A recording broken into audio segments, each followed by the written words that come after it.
সখী বাইদেউসকলে আত্মসহায়ক গোটসকলৰ পৰা উপযুক্ত সহায় লৈ তেওঁলোকে প্ৰথম জিঅ' টেগিংটো কৰিব। এইটো ভাৰতৰ ভিতৰতে অসমত প্ৰথমবাৰ আমি আৰম্ভ কৰিছোঁ যে ডিপাৰ্টমেণ্টে জিঅ' টেগিং নকৰে, আত্মসহায়ক গোটৰ বাইদেউসকলে ঘৰে ঘৰে লৈ যাব আৰু জীৱিকা সখী বাইদেউসকলে জিঅ' টেগিং কৰিব। আৰু তাতো আমি নিয়ম কৰিছোঁ যে সেইখন গাঁৱৰ জীৱিকা সখী বাইদেৱে টেগিং নকৰে, ওচৰৰ গাঁওখনৰ পৰা আহিহে তেওঁ টেগিং কৰিব। দ্বিতীয়তে,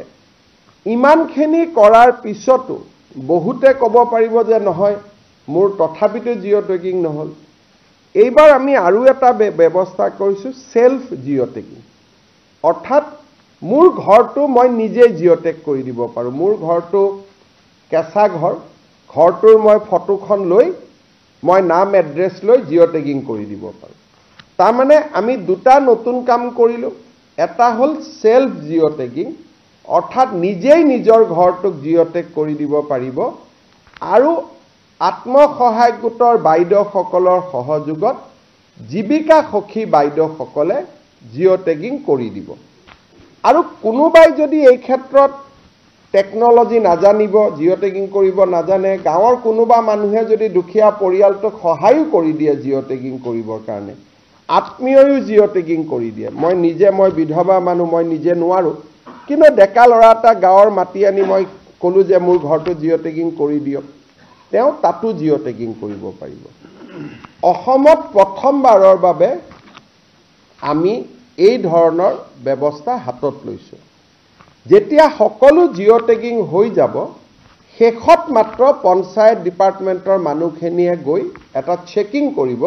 যে এওঁলোকে জিঅ' টেগিং ক'ৰবাত পকা ঘৰ এটাও জিঅ' টেগিং কৰি দিয়া নাইতো। অৰ্থাৎ ফাইনেল চেকিংটোহে পঞ্চায়ত ডিপাৰ্টমেণ্টৰ মানুহে কৰিব, জিঅ' টেগিংটো বাইদেউসকলে কৰিব, জীৱিকা সখীসকলে কৰিব বা নিজে কৰিব, কিন্তু ফাইনেল চেকিংটো আমাৰ পঞ্চায়ত গ্ৰামোন্নয়ন বিভাগৰ কৰ্মচাৰীয়ে কৰিব। কিন্তু তাৰ পিছতো যোনে জিঅ' টেগিং নকৰক কিয় আমি আৰু এখন গাঁও সভা কৰিম। গাঁও সভাই অনুমোদন জনাব, গাঁও সভাই অনুমোদন জনোৱাৰ পিছত ব্লক পৰ্যায়ত এখন কমিটি থাকিব, তেওঁলোকে অনুমোদন জনাব,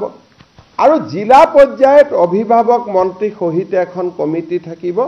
তাতে অনুমোদন জনোৱাৰ পিছতহে ফাইনেলি আমি ভাৰত চৰকাৰক জনাই দিম যে ইমান আমাৰ জিঅ' টেগিং হ'ল। পৰৱৰ্তী সিদ্ধান্ত ভাৰত চৰকাৰে ল'ব। আৰু এই গোটেই ব্যৱস্থাটোৰ জৰিয়তে মই বিশ্বাস কৰোঁ যে এইবাৰ অসমৰ সকলো দুখীয়া মানুহে প্ৰধানমন্ত্ৰী আৱাস যোজনাৰ ঘৰৰ পৰিস্থিতি বা যিটো আবেদন, ইয়াক বেছিকেলি আবেদন বুলি কয়, সকলোৱে আবেদন কৰিব পাৰিব। যিহেতু সেলফ জিঅ' টেগিং আছে, কাকো টকা পইচা দিয়াৰো কথা নাই। এই যে সেলফ জিঅ' টেগিঙৰ ব্যৱস্থাটো যাতে ৰাইজে গম পায়, জনপ্ৰিয় হয়, তাৰ কাৰণে মই আজি এই বিশেষ ব্যৱস্থাটো জনাবৰ বাবে আপোনালোকক এখন সাংবাদিক মেলৰ জৰিয়তে আহ্বান কৰিছিলোঁ। মোৰ ইয়াৰ পিছত আৰু দুটা টপিক আছে, কিন্তু মই আমাৰ পঞ্চায়ত গ্ৰামোন্নয়ন বিভাগৰ প্ৰধান সচিব জন এক্কা ডাঙৰীয়াক অনুৰোধ কৰিম যে অকণমান এই অন্বেষা মানে যিটো আমি আৱাস পৰ্টেল কৰিছোঁ, এই আৱাস প্লাছ আৰু আৱাস পৰ্টেলটোনো কি, এই বিষয়ে তেখেতে আপোনালোকক জনাব। মই গাঁৱৰ ডেকা ল'ৰাসকলকো আহ্বান জনাম যে আপোনালোকেও দুখীয়া দৰিদ্ৰ মানুহক যিটো self loaded portal, self load কৰিব পাৰি, আপোনালোকে সহায় কৰি দিয়ক, সকলোৱে যাতে এটা সুবিধা পাব পাৰে। আৰু আমি চিন্তা এইকাৰণেই কৰা নাই, 30 লাখ মানুহৰ নামটো নিজে নিজে মাইনাছে হৈ যাব, তেওঁলোকে আগত ঘৰ পালেই। গতিকে এই গোটেই ব্যৱস্থাটোৰ ফলত হয়তো 5 লাখৰ জেগাত 7 লাখ জিঅ' টেগিং হ'ব। সেইটোত আমি একো চিন্তা কৰা নাই। প্ৰধানমন্ত্ৰী ডাঙৰীয়াক অনুৰোধ কৰি যিকেইটা ঘৰ লাগে আমি আনিম। মই এক্কা ডাঙৰীয়াক অনুৰোধ কৰিম যে তেখেতে এটা প্ৰেজেণ্টেশ্যন দিয়ক, তাৰ পিছত কিবা প্ৰশ্ন থাকিলে মই আপোনালোকক উত্তৰ দিব পাৰিম। মাইক লৈ লওক।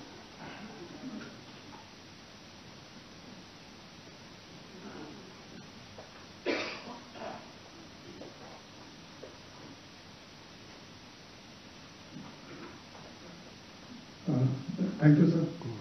For briefly, of Awaaz Plus 2024 survey background for you. So Pradhan Mantri Awaaz Yojana 2.0 ji ami ko eto August month approve hoise aur honorable Prime Minister Dangoria September month eto Awaaz Plus app launch korise. আমি ইয়াতে দুটা বস্তু আছে assistant survey আর self survey আছে self survey কথা বলছে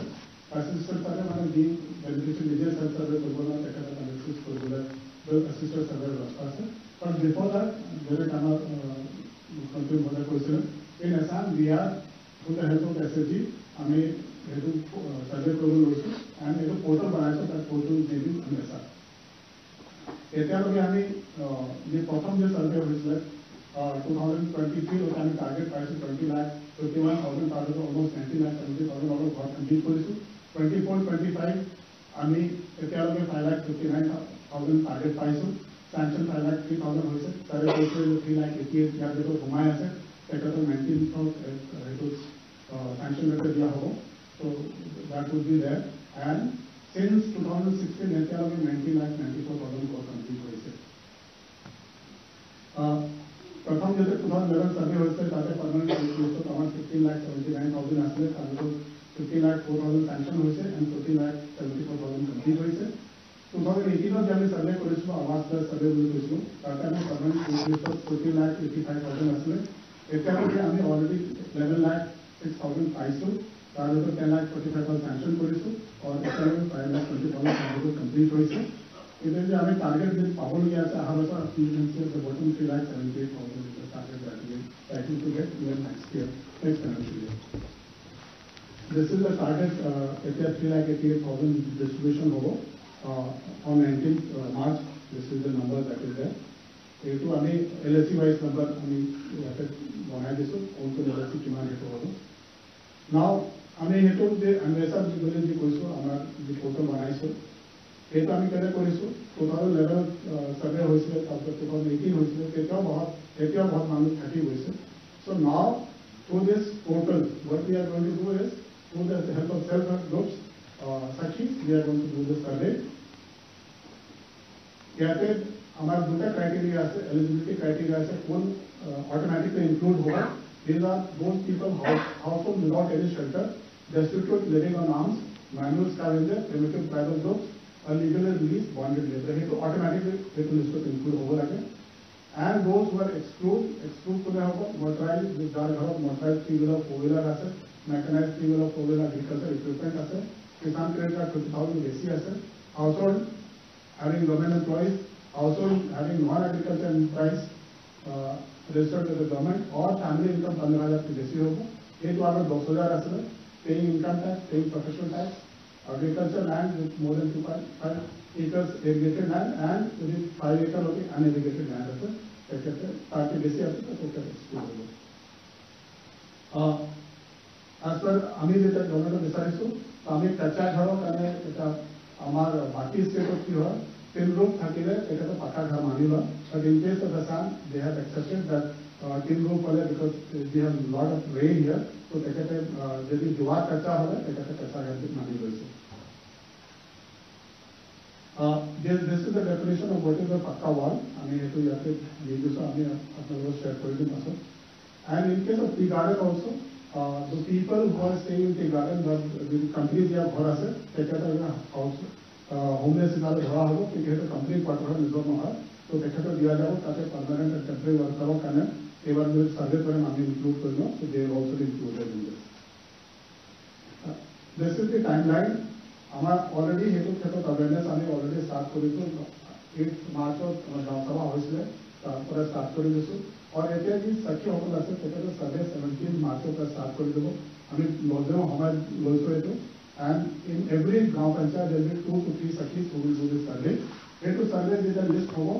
এটো লিষ্টত গাঁও সভা প্ৰেজেন্ট কৰা হ'ব গাঁও সভা এটো চাব কি কোনো ইনএলিজিবল মানুহ তাত সোমাই যোৱা নাই এটো যদি ইনএলিজিবল মানুহ আছে না অলৰেডি পাৰ্মানেন্ট আগত লিষ্টত এটা ইনক্লুড হৈ আছে তেখেতৰ নাম কাটা হ'ব তাৰপিছত এটো লিষ্ট পাব্লিক ডিসপ্লে কাৰণে দিয়া হ'ব তাৰপিছত we have a block level committee as well as district level committee তেখেতে চাব তেখেতে চাই এটো লিষ্ট ৰেটিং কৰিব এইটো ৰেট কৰা লিষ্ট যে হ'ব this is the list this list will only be included by our PNRD staff so তেখেতে একো চেঞ্জ কৰিব নোৱাৰে যি লিষ্ট সেইটো ফাইনেল হ'ব ইয়াতে তেখেতসকলে গভৰ্ণমেণ্ট মেডিকেল পৰ্টেলত তেখেতে এণ্টাৰ কৰিব আমি গাঁও সভাৰ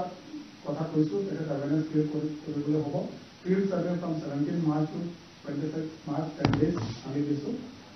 গাঁও সভাত আমি টাইমলাইন দিছোঁ আমি ভাবিছোঁ যে 31 মাৰ্চ আৰু লিষ্ট ফাইনেলি বেনিফিচিয়াৰীসকল কোনে পাই আছে কোন নাই গাঁও সভা তেখেতে কৰি দিব তাৰপিছত we will have the display and then we will have a LSC level committee which will look at it then final district level committee tekhete sai dibo and then this would be approved and then this would be uploaded in the Awas Plus portal. This is the process of self-survey. Where hetu hobo, hetu jodi final ho jaye, agar list final ho jaye, then this is the surveyor who will enter it. This is the process that will be there for uploading it. They will not be able to make any changes here. The list final ho jaye, hetu list tekhete apne yaate upload karibo government media portal. When the Sakhi will go to do a survey, this is the questionnaire that she will ask there in the field. So that and she will enter in the portal, but we to ensure that tekhete at the whole entry korana hai, there will also form which will be she will fill up there, and yaate tekhete sign karo aur benefits signature hogo. And this also should upload there, so that there is no dispute later on. Also there could a dispute no hai कि not private book के साथ data upload कर दिया मतलब बहुत पता ना हो कैसा आते tekhete बोल करे तो ये तो no hai. So for that we have double checking to do as a formal issue. So this is the timeline I was talking about. Self-survey bottom of question. Self-survey can be done by any beneficiary whoever wants to upload their information in the system. So they will do directly in government media portal, but they too final no hai. Tekhete jane kami assistant survey pasuk jodi ami verify kore, he dhore tekhete upload verify hobo, pasuk government amar PNRD 7 lakh hoy, result par verify koribo. Tekhete je nije data upload korise, eto hosa ke kaisa ghar ase, tekhete pata ghar manai to data upload korise. So this will be that. Amar self survey to Government of India portalot je hobo, eto advertiser portalor naam to di. So this is the written there. Self-survey mode and Awas Plus. Self-survey can be done by either a member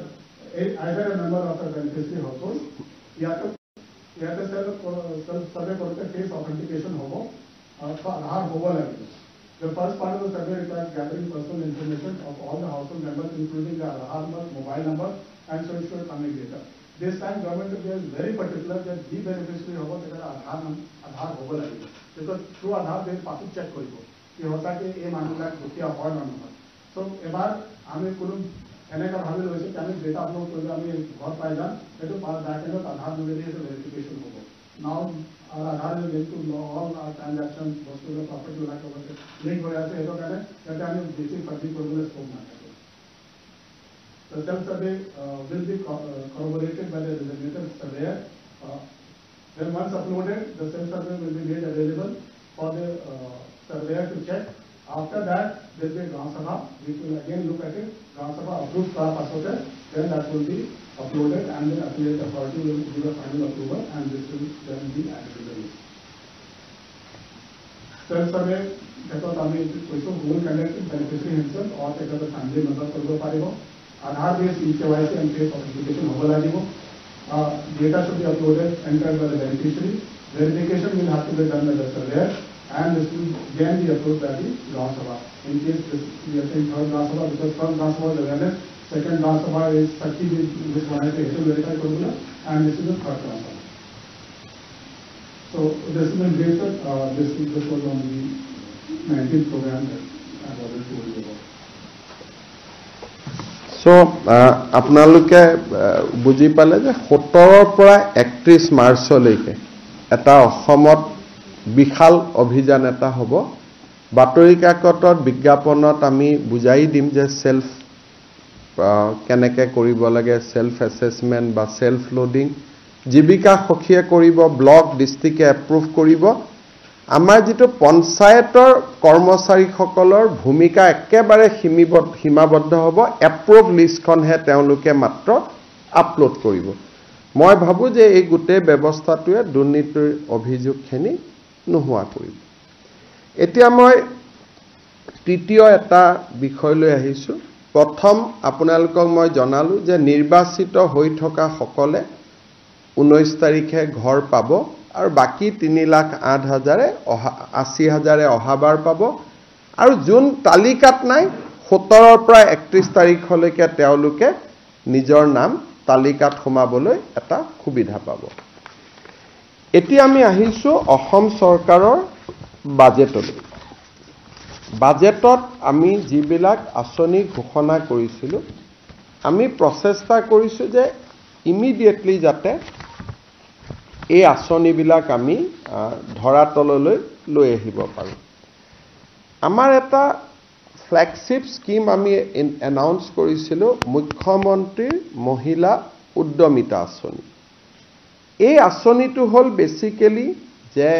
আমাৰ self help গ্ৰুপত যিসকল মহিলা আছে তেওঁলোকে বেংকৰ পৰা loan পায় as a group হিচাপে যে 10 গৰাকী মহিলাৰ মাজত তেওঁলোকে লোন পায় আৰু 10 গৰাকীয়ে যদি বেংকৰ লগত এগৰাকীৰো যদি কিবা লেনদেন বেয়া থাকে গোটেই গ্ৰুপটোৱে লোন নাপায় আৰু লোন পালেও গ্ৰুপটোৰ ভিতৰত লোন পায় গতিকে ম্যাক্সিমাম সামূহিক কাম কৰিব লাগে ব্যক্তিগত কাম কৰিব নোৱাৰে সেইকাৰণে আমি দুটা লক্ষ্য কৰিছিলোঁ যে আত্মসহায়ক গোটৰ আন্দোলনটো অসমত যথেষ্ট পুৰণা 36 লাখ মহিলা সংগঠিত হ'ল এতিয়া তেওঁলোকৰ আমি সামূহিক কাম আৰু ব্যক্তিগত প্ৰয়াস আমি দুইটাকে সমান্তৰালভাৱে লৈ যাব খুজিছোঁ তেওঁলোকৰ এটা চ্যানেল ওপেন হৈ আছে যে বেংকৰ পৰা তেওঁলোকে সামূহিকভাৱে লোন ল'ব পাৰে কিন্তু কোনোবাই ব্যক্তিগতভাৱেও কিবা কৰিব খোজে তেওঁলোকৰ কাৰণে আমি এখন আঁচনি নিৰ্মাণ কৰিছিলোঁ মহিলা মুখ্যমন্ত্ৰীৰ মহিলা উদ্যমিতা আঁচনি আৰু মই ক'ব পাৰোঁ সাবজেক্টটো কাৰেকশ্যন এটা লেটাৰ ডেট কোনোবাই যদি মোৰ ভাবিব পাৰে যে মোৰ ক্লেইমটোত ভুল আছে this is one of the biggest empowerment scheme মহিলাক এম্পাৱাৰ কৰাৰ এইখনে আটাইতকৈ biggest scheme in our country ইয়াত কি হ'ব আমি আত্মসহায়ক গোটৰ মহিলাসকলক গ্ৰুপ বুলি পইচা নিদিওঁ আমি ইণ্ডিভিজুৱেল দিম তাৰমানে 10 গৰাকী মেম্বাৰ থাকিলে 10 গৰাকীকে আমি ইণ্ডিভিজুৱেলি প্ৰথমবাৰ আমি 10,000 টকা দিম 10,000 টকাটোৰ উপযুক্ত ব্যৱহাৰ যেতিয়া তেওঁলোকে কৰিব পাৰে দ্বিতীয়বাৰ আমি তেওঁলোকক 25,000 টকা দিম তাৰে 12,500 চৰকাৰে দিব 12,500 বেংকৰ পৰা আমি লৈ দিয়াৰ ব্যৱস্থা কৰিম য'ত নেকি ক্ৰেডিট গ্যাৰেণ্টি স্কিম চৰকাৰে কৰিব যাতে বেংকৰো ক্ষতি নহয় আৰু থাৰ্ড ইয়াৰত আমি তেওঁলোকক 50,000 টকালৈকে লৈ যাব খোজো 10, 25, 50 টোটেলি 85,000 rupeesলৈকে তেওঁলোকক আমি লৈ যাব পাৰোঁ এতিয়া কথা হ'ল যে আমাৰ 36 লাখ মেম্বাৰ আছে আমি 36 লাখকে দিম নেকি প্ৰথম কথা ইয়াত আমি এটা নিয়ম কৰিছিলোঁ যে যদি সাধাৰণ মহিলা হয় তেতিয়ালে এই স্কিমটো তাৰ কাৰণেহে মুকলি যাৰ সন্তান 3টাতকৈ বেছি নহয় যদি এসটি এসসি মৰাণ মটক চাহ বাগিচা হয় আমি 4টালৈও মুকলি কৰি দিছিলোঁ এই প্ৰক্ৰিয়াটো আমি 3টা লেয়াৰ ভেৰিফিকেশ্যন কৰাৰ পিছত আমি দেখা পালো যে 36 লাখ মহিলাৰ ভিতৰত 26 লাখ মহিলা এনেকুৱা আছে যাৰ সন্তান সঁচাকৈয়ে 3টাতকৈ কম বা 3টা অসমৰ কাৰণে এটো এটা খুব ইম্পৰ্টেন্ট ষ্টেটিষ্টিক্স যে আমি যেটো কৈ থাকো সকলোৰে ঘৰত 10-12টা সন্তান আছে অন্তত এটা প্ৰমাণিত হ'ল যে আত্মসহায়ক গোটত কোনোবা যদি সোমাইছে তেওঁৰ অকল অৰ্থনৈতিক ইনকামে হোৱা নাই সোশিয়াল ট্ৰান্সফৰমেশন এটাও হৈছে এইটো এটা আমাৰ বহুত ডাঙৰ শিক্ষা এটা এবাৰ আমি দেখিলো আৰু খুব 3টা লেয়াৰৰ আমি চেক কৰাৰ পিছত 36 লাখৰ ভিতৰত প্ৰায় 29 লাখ মহিলা এনেকুৱা নিৰ্বাচিত হ'ল যে যাৰ সন্তান 3 ST SC মৰাণ মটক চাহ বাগিচা হ'লে 4তকৈ কম আছে ইয়াত দুটা আৰু আমি ইম্পৰ্টেন্ট পইণ্ট লগাইছিলোঁ যে মহিলা উদ্যমিতা কৰিব কিন্তু ঘৰত যদি ছোৱালীক স্কুলত নপঠোৱাকৈ ৰাখি থৈ দিয়ে তেতিয়ালেতো তেওঁক উদ্যমী মহিলা বুলি আমি ক'ব নোৱাৰো গতিকে সেকেন্ড আমি চেকআপ কৰিছিলোঁ যে মহিলাগৰাকী ল'ৰা ছোৱালী স্কুলত গৈছে নে নাই বিশেষকৈ ছোৱালীজনী যদি ল'ৰা আৰু ছোৱালী যদি স্কুলত যোৱা নাই বিশেষকৈ ছোৱালীজনী যোৱা নাই তেওঁ এই আঁচনিখনৰ বাবে নিৰ্বাচিত নহব থাৰ্ড আমি কৈছিলোঁ যে এই মহিলাগৰাকী কোনো বেংকত ঋণ আদি থাকিব নালাগে এই গোটেই কেইটা ক্ৰাইটেৰিয়াত 29 লাখ মহিলা নিৰ্বাচিত হ'ল কিন্তু এই 29 লাখ মহিলাৰ ভিতৰতো কোনোবা চৰকাৰী কৰ্মচাৰীৰ পত্নী আছে কোনোবা হয়তো ঠিকাদাৰৰ ল'ৰা ছোৱালীৰ পত্নী আছে কোনোবাই হয়তো নামটো আছে গ্ৰুপত কিন্তু কাম কৰাৰ বাবে আগ্ৰহ নাই গতিকে এই ফাইনেল পৰ্যায়ৰ সিলেকশনটো এতিয়া আৰম্ভ হৈছে যত 29 লাখৰ পৰা আমি 26-27 লাখ মহিলা চূড়ান্তভাৱে নিৰ্বাচিত হ'ব 31 মাৰ্চ তাৰিখৰ ভিতৰত যেহেতু বাজেট 1 এপ্ৰিলৰ পৰা আৰম্ভ হ'ব 31 মাৰ্চৰ ভিতৰত আমি 29 লাখৰ পৰা ফাইনেল যেটো চেকিং চৰকাৰী কৰ্মচাৰী পত্নী চৰকাৰী কৰ্মচাৰীও তৃতীয় আৰু চতুৰ্থ শ্ৰেণীটো আমি লব দিছো যে তৃতীয় আৰু চতুৰ্থ শ্ৰেণী যদি হয় তেওঁলোকে লক কোনো আপত্তি নাই দ্বিতীয় আৰু প্ৰথম শ্ৰেণীক আমি মাইনাস কৰিছো ঘৰত যদি বাস ট্ৰেক্টৰ আছে সেইটো আমি মাইনাস কৰিছো তিনিচকীয়া বাহন আমি মাইনাস কৰা নাই চাৰিচকীয়া বাহন মাইনাস কৰিছো এনেকে খুব লিবাৰেল সিস্টেমেদি আমি 29 লাখৰ পৰা কিমান কমে আমি চাম হয়তো 1 লাখো কমিব পাৰে 1.5 লাখো কমিব পাৰে হয়তো 50,000ও কমিব পাৰে কিন্তু যিয়ে নহওক কিয় 31 মাৰ্চত এই তালিকাখন আমি সমাপ্ত কৰিম ফাইনালি আমি আপলোড কৰিম যে এইখনে হিতাধিকাৰীৰ তালিকা 31 মাৰ্চটো খালি যাব আমিও ব্যস্ত থাকিম 1 এপ্ৰিল তাৰিখৰ পৰা নতুন বাজেট আৰম্ভ হ'ব 1 এপ্ৰিল তাৰিখে বিহালী বিধানসভা সমষ্টিত আমি প্ৰথম হিতাধিকাৰীসকলক এই আঁচনিৰ প্ৰথম 10,000 টকাৰ কিস্তি প্ৰদান কৰিম বিহালী সমষ্টিত 23,000 মহিলা এই আঁচনিটোৰ বাবে ইতিমধ্যে নিৰ্বাচিত হৈছে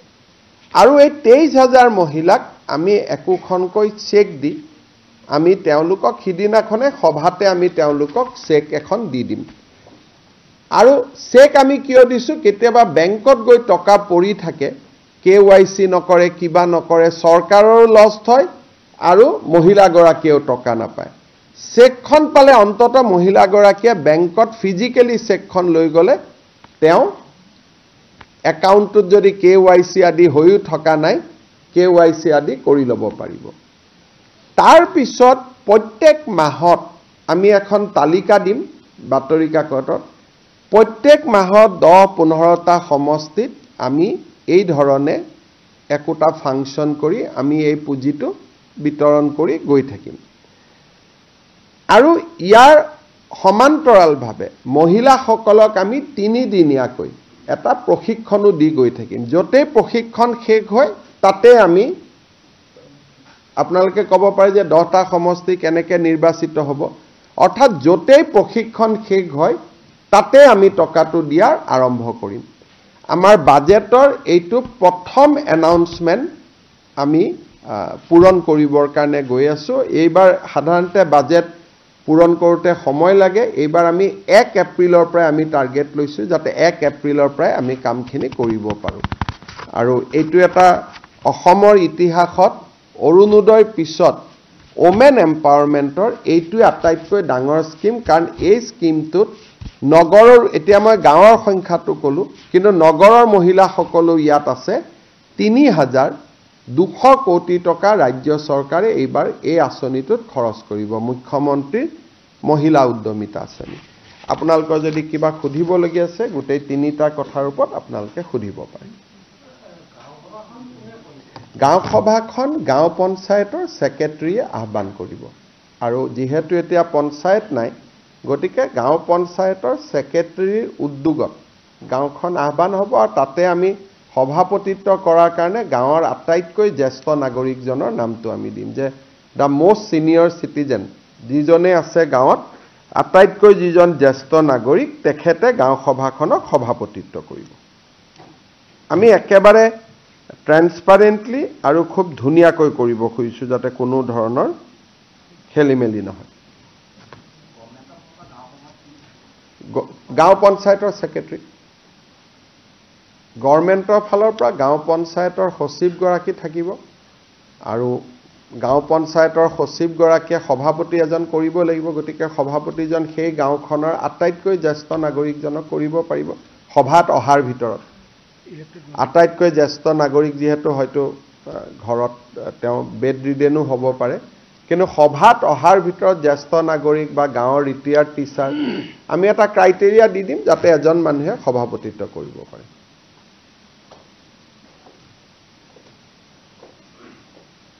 মুখ্যমন্ত্ৰী মহোদয় মোৰ এটা বেলেগ প্ৰশ্ন এটা পলিটেকনিকৰ যিখিনি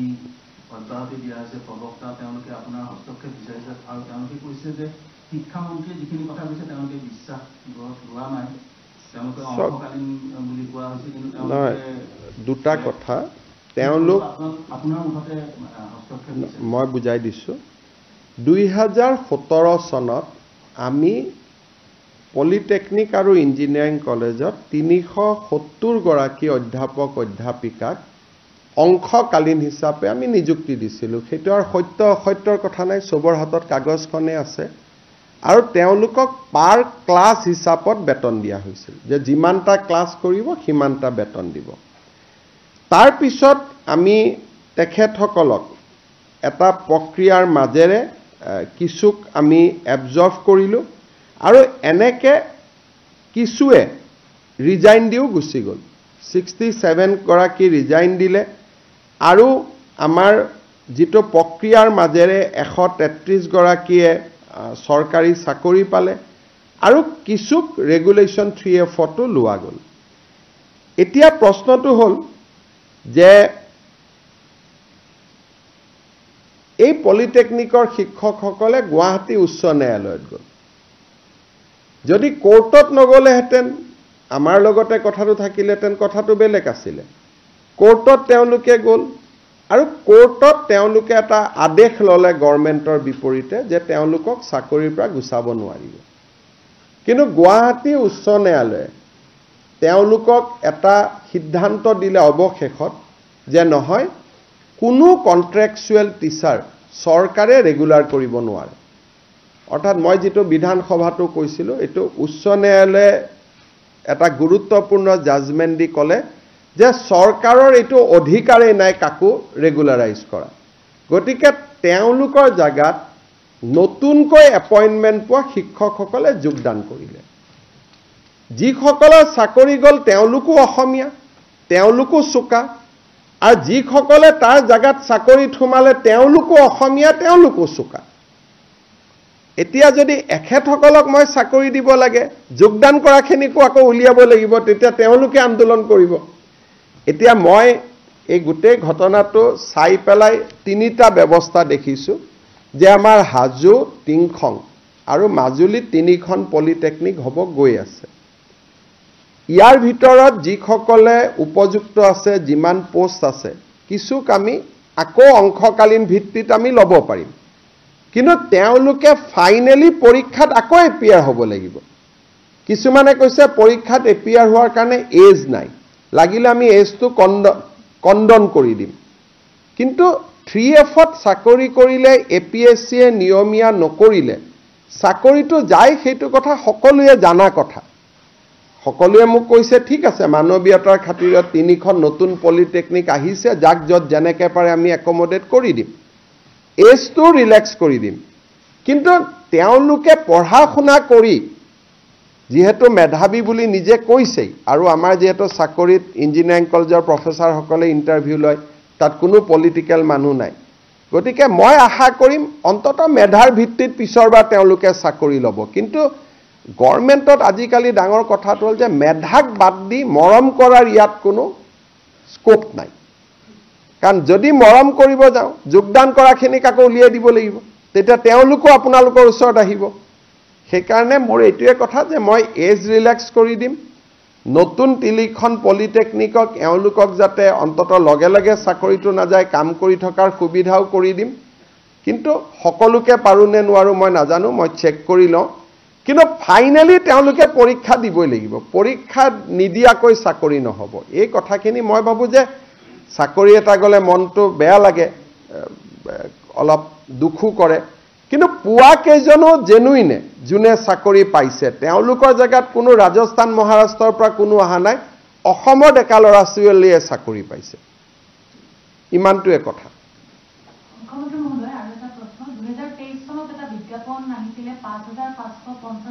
ওলাব তেওঁলোক অলপ ধৈৰ্যটো কম কাৰণে হোৱা নাই অলপমান আমি কৈছো যে অলপ ধৈৰ্য ধৰিব লাগে তেওঁলোকক লগে লগে লাগে আজিয়ে ৰিজাল্টটো লাগে গতিকে যোনে যিমান দিন এনেকে ক'ব তেওঁলোক ইমান অসহিষ্ণু হলে চাকৰিটো কৰিব নোৱাৰিব সেইকাৰণে মই অলপ নিজাকৈ দেৰি কৰাই আছো যে মানুহকেইজন অলপ সহিষ্ণু হওক কাৰণ এইটো লেভেলত যদি চাকৰি কৰিব যায় মই দুখ দিয়া নাই ডেকা ল'ৰা মুকে 100-150 কৈ ডেইলি হোৱাটছআপ কৰি থাকে যদি মুখ্যমন্ত্ৰীক এনেকে হোৱাটছআপ কৰি থাকিব পাৰে প্ৰধান শিক্ষককটো গৈ কাকো নামানিব গতিকে সৰু ল'ৰা ছোৱালী মই অলপমান তেওঁলোকক আমাৰে ভাই ককাই ভাই ভনী হ'ব মই অকনমান ধৈৰ্যটো শিকাইছো যে চাকৰিটো যোনে পাব লাগে পাবই চাকৰিটোতো আমি বিধানসভাটো কৈছো যে 10 অক্টোবৰত সবকে আমি দি দিম কিন্তু আপোনালোককো লক কৰে মুকু লক কৰে ইমান এইকেইদিন এছিএছ এপিএছৰ কাৰণে পৰীক্ষা পঢ়িলেওতো হয় চাকৰি পোৱাটোতো পাবই ইমান ইম্পেচেন্ট হৈ যায় কিছুমান ল'ৰা ছোৱালী তাৰ পিছত যোগদান কৰিলেও কয় এইটো মোৰ মতে স্কুল হোৱা নাই এইটোত মই নাহো গতিকে আজিকালি কি যে বহুতে এইটো মোক কয়ও যে মেৰিটত চাকৰি পোৱাৰ কাৰণে কোনেও গুৰু গোখাই নামানেও বুলিও কয় গতিকে আপোনালোকে মোৰ মোবাইলটো খুলিবই নোৱাৰিব ৰাতিপুৱাই 5506 হোৱাটছআপ মাৰি দিয়ে আৰু মই এইটো খোলোতে কোনোবা তাৰ মাজত কেঞ্চাৰ পেচেণ্ট কাৰোবাৰ এপ্লিকেশ্যন বিলাক ডিলিট হৈ যায় ইমান কষ্ট হয় মোক যোনে হোৱাটছআপ দিয়ে তাত maximum cancer patient kidney patient medical sheet এনেকুৱা হোৱাটছআপ বিলাক আহে ৰাতিপুৱা 11টা বজাত এই 5500 হোৱাটছআপ সোমাই যায় মই চাব নোৱাৰা হৈ যাম ডিলিট কৰি থাকোতে কেতিয়াবা জেনুইন হোৱাটছআপো ডিলিট হৈ যায় গতিকে বহুত কথা ফেচ কৰি থাকিব লাগে আমি মানে আপোনালোকক বুজাই শেষ কৰিব নোৱাৰি সদায় ৰাতিপুৱাই 5500 আহি যায় আৰু বহুত যুক্তি দি পেলাই হোৱাটছআপ কৰে ঠিক আছে ঠিক আছে অমিত শ্বাহ ডাঙৰীয়া 14 তাৰিখে তেখেতে যোৰহাটত আহি নিশা উপস্থিত হ'ব আৰু দেৰগাঁৱৰ লাচিত বৰফুকন একাডেমীত নিশা জিৰণি ল'ব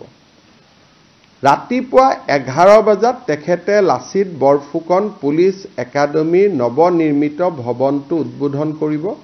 আৰু আপোনালোকে জানি ভাল পাব যে নেশ্যনেল পুলিচ একাডেমী হায়দৰাবাদৰ সমকক্ষ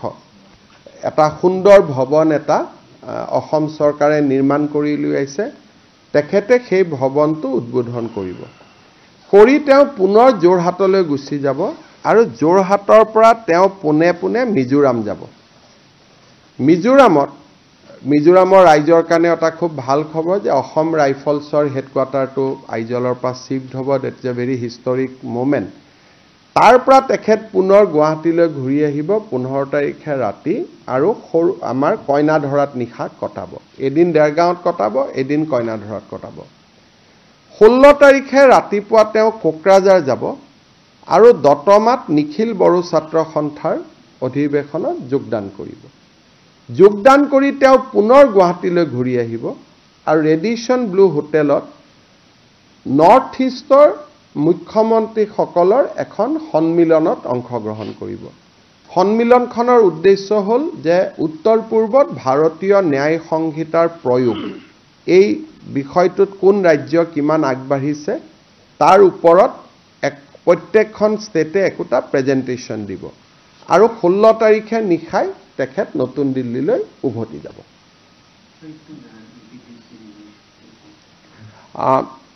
Union Home Minister Sri Amit Shah ji is coming to Assam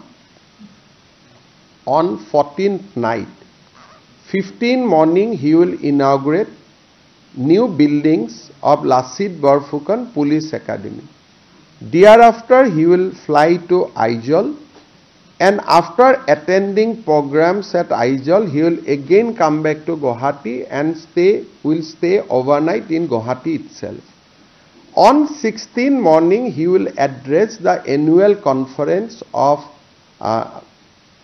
All Bodo Students Union, who has signed peace accord with Government of India and Government of Assam in 2020. After that he will come back to Guwahati again.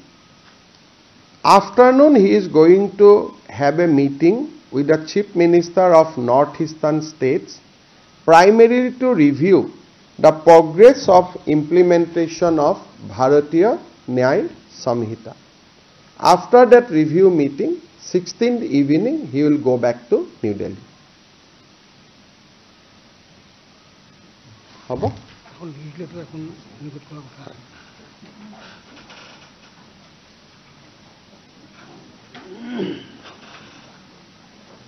Koi diyo.